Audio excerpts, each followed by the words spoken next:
Coming up on the Sports Reporters.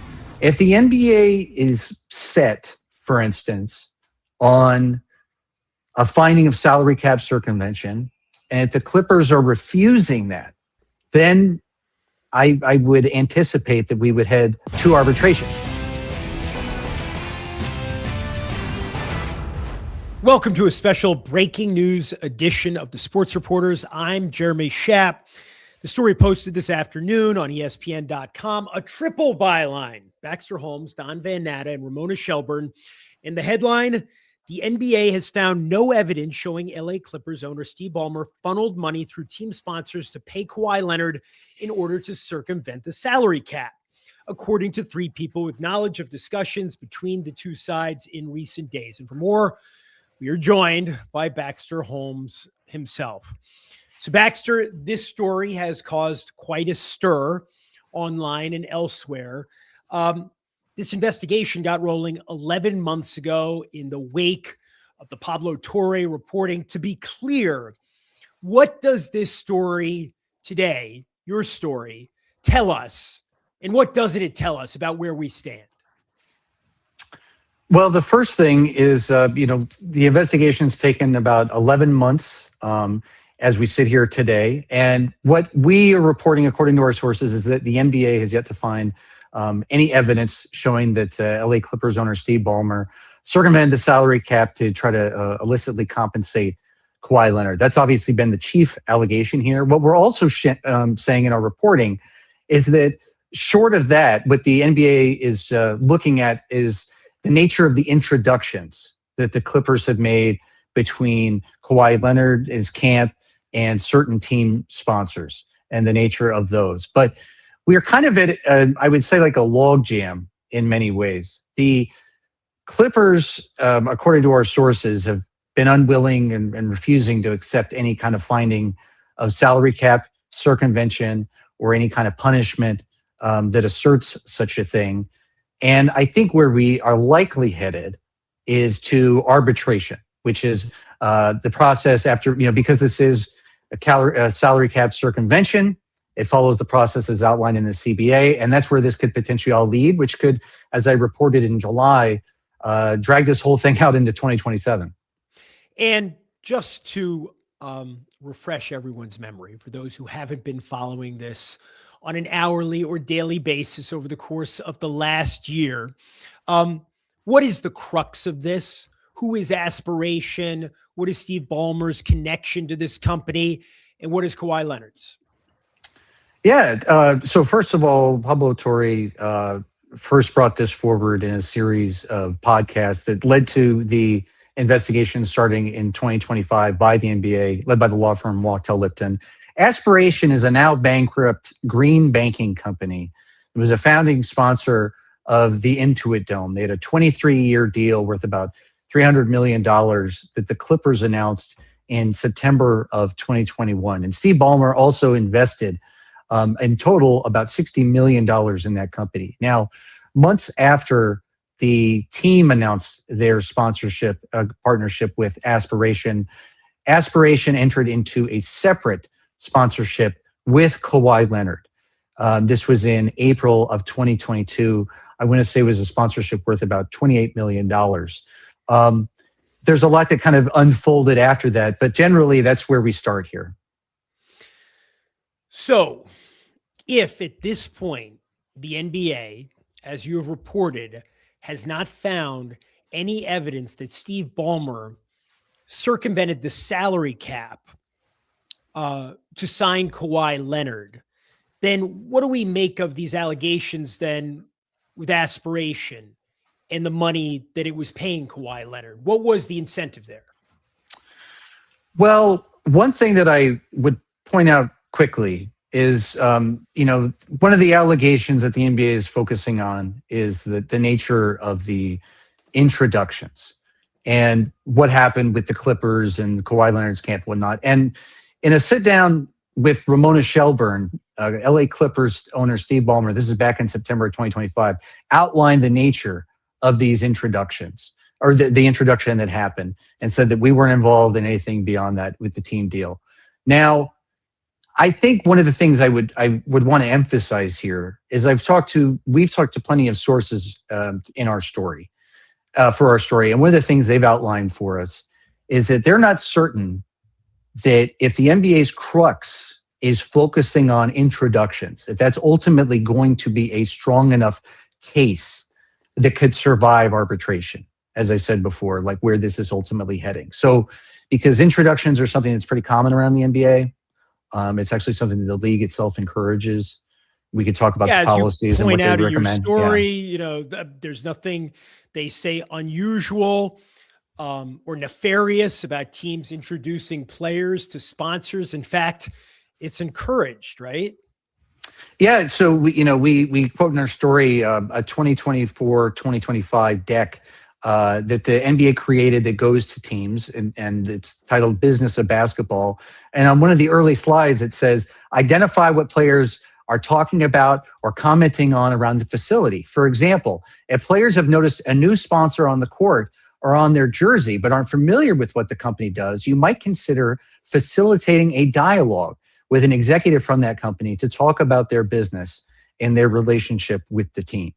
To take a step back, one of the things I would also say here is that cap circumvention is one of the most serious charges in the NBA.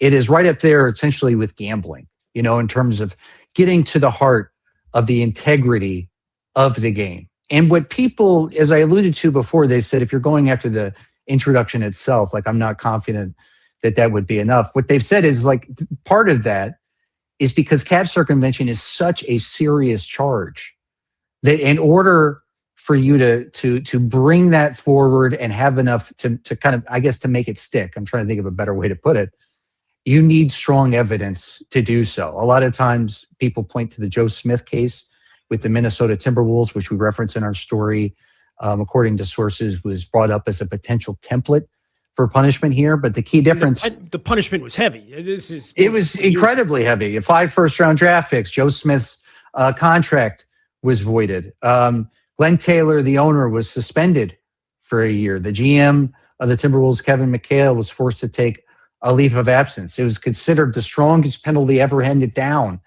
by the NBA for any team or player.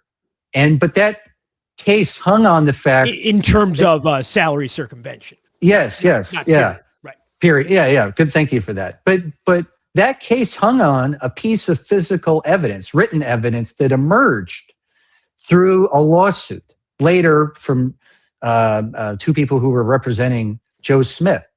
And what people, they've always kind of cited that, and they've said, here we have physical evidence, and that helped establish that. And what throughout this process and our reporting, what we've heard as the Clippers and the NBA have engaged each other on the findings of the last 11 months of investigating, is there hasn't been physical evidence that has emerged a la Joe Smith to establish guilt in terms of cap circumvention here.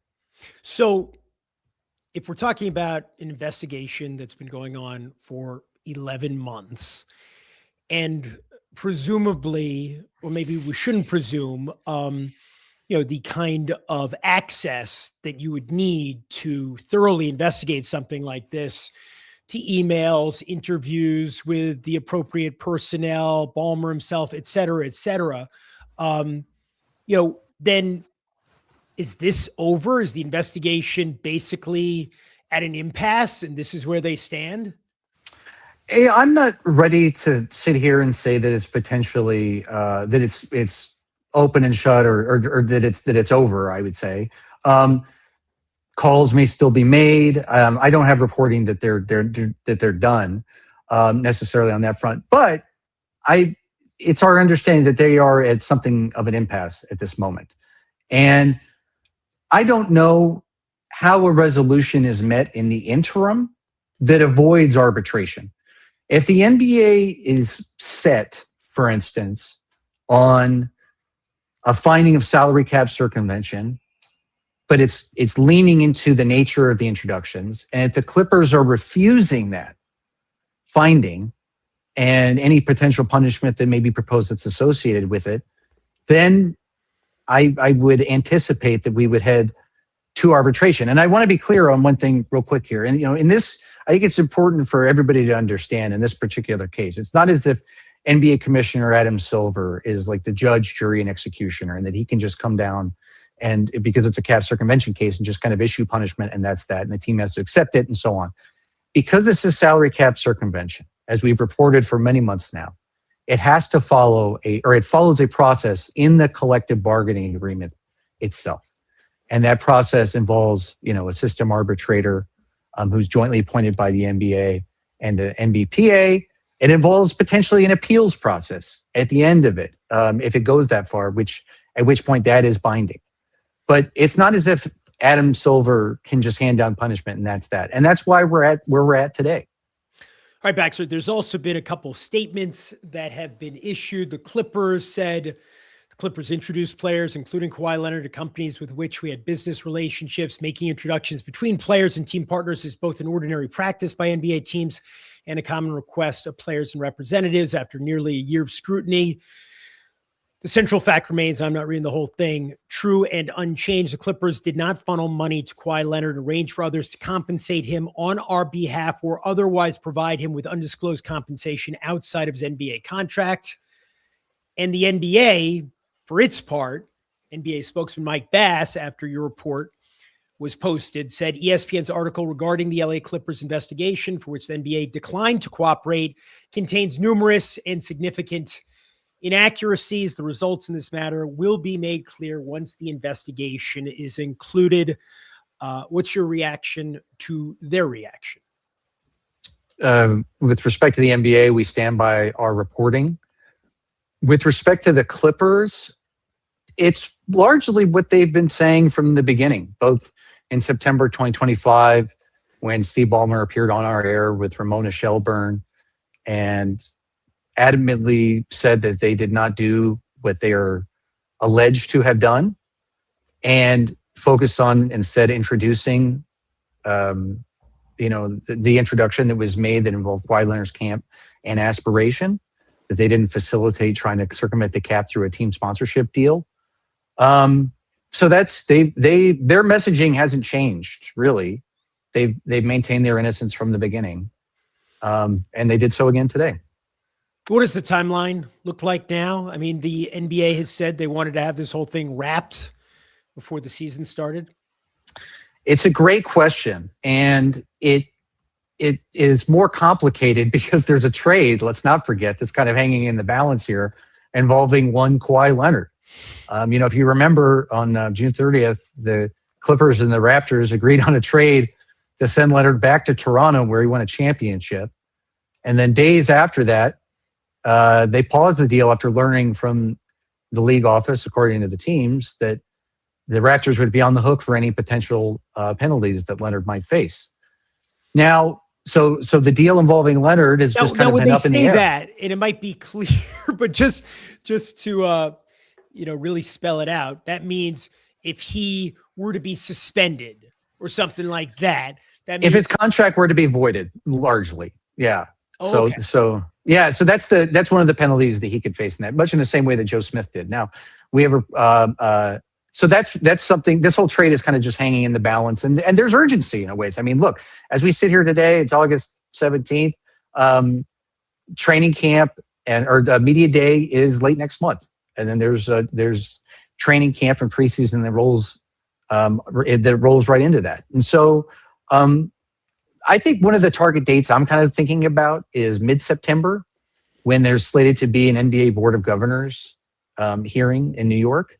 And I'm very interested where we are by that point. Look, the closer that we get to media day and training camp, and the more that there's kind of a lack of a resolution here, I think there's an urgency to try to figure that out. Now, one thing I would point out is when we talk about a resolution, are we talking about a resolution to this entire matter, or are we talking about a resolution for two separate things? Because there could be a resolution, there's the idea of like, do we just have a resolution for what the Clippers are going through with the league and how that is sorted out? And then maybe over here in this bucket, there's a resolution for Kawhi Leonard and what that looks like. I don't know necessarily if there's a world where those two things can be separated, but it's something I'll be paying attention to as we get closer, because media day and training camp are going to be here before we know it. The August always flies by, the offseason flies by, and then before you know, we're back and there's basketball again. But this trade is being held up because of it. So I think that there's more urgency to get this resolved sooner than later. But that being said, I'm not sure with respect to the Clippers. I don't see a path as I sit here today that avoids arbitration. I do think that that's where this is likely headed. We would be remiss as well, Baxter, if we didn't ask you for your thoughts about the news breaking just now in the last few minutes from our colleague Shams Charania, that the Buss family is selling its remaining, about 18% of the team to the new Iger/Kushner ownership group. What are your thoughts about the Buss era essentially coming to an end? It's the end of a historic era. And I also think about like the end of an era in some ways about like family ownership in the NBA. We've seen how many teams have turned over lately with different kinds of financial people coming in. But the Buss family, and obviously the patriarch, Dr. Jerry Buss, it really represented kind of the last of an era. He obviously passed away more than a decade ago and was an incredibly foundational owner, not just for that franchise, but for the NBA. But yes, I mean, selling that percentage also, it does mean also that according to league rules, that Jeannie Buss will no longer be the governor of that team. And I did a big story that came out, I want to say earlier this year, kind of detailing what was going on in the family leading up to the sale of the team to Mark Walter and last year. And certainly in the days since, I had heard at the time some chatter amongst some family members about what do we do with the remaining 17-ish% shares that we have? Should we just sell now and kind of get it over with? And that didn't happen. But I remember thinking like it could happen at some point. Now I didn't anticipate that the team would be sold almost a year later, that Mark Walter would kind of flip it in a way, and that the Buss family would sell their shares, immediately after. But it's the end of an era, and I'm still processing it. I think a lot of people around the NBA are, and what it means. That it is the end of an era in so many ways. Baxter Holmes, it's always a pleasure having you here on the Sports Reporters. Thanks for the updates on both franchises in Los Angeles.